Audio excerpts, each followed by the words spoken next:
እማዬ ባሌ ህይወቴን ወደ ሲኦል ቀይሮታል። ያገባሁት የወደድኩትን ሰው አይደለም፣ ተለውጧል። እማዬ በጣም ጠልቼዋለሁ። አንዲት ሴት በአንድ ወቅት ወደ እናቷ ትመጣና ስለ ባሏ እያማረረች ይህን ትላለች።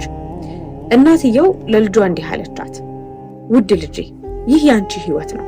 እንደ ልጅነትሽ ምን ማድረግ እንዳለብሽ ልነግርሽ አልችልም። ምንም ይሁን ምን ማድረግ ያለብሽ የራስሽ ምርጫ ነው። ግን እኔ እንደ እናትሽ ሁሌ ከጎንሽ ነኝ።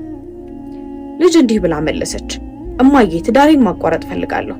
ባለቤቴን ብፈታው ግን ሰዎች ስለኔ አሉባልታ ያወራሉ። ባሌ ቢሞት ግን ማንም ከኔ በላይ ከጀርባ ያወራም በኔ ላይ።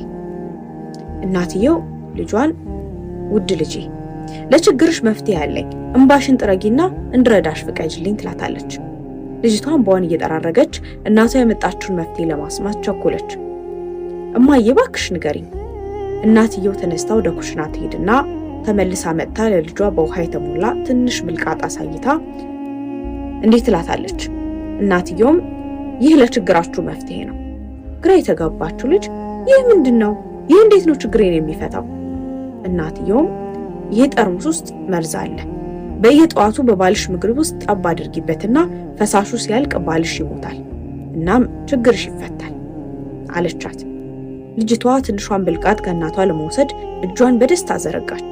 እናቷ ጭንቅላቷን እየወዘወዘች ይህ መርዝ ከመውሰድሽ በፊት ቃል እንድትገቢልኝ እፈልጋለሁ።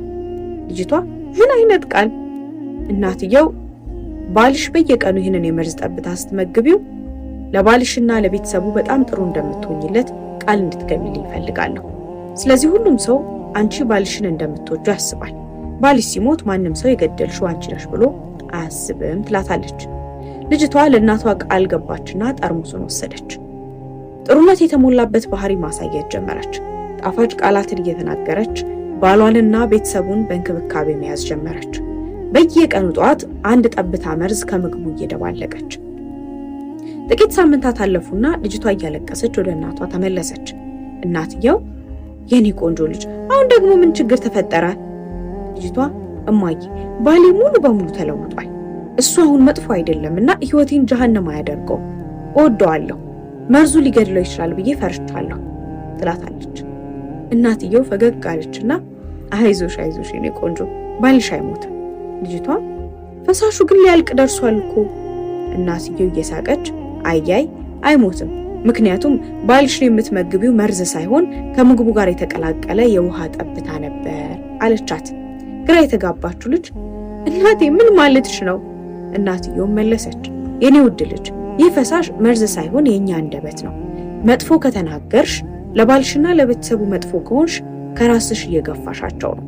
ለዛም ነው እነሱ ለአንቺም ጥሩ መሆን ያቆሙት።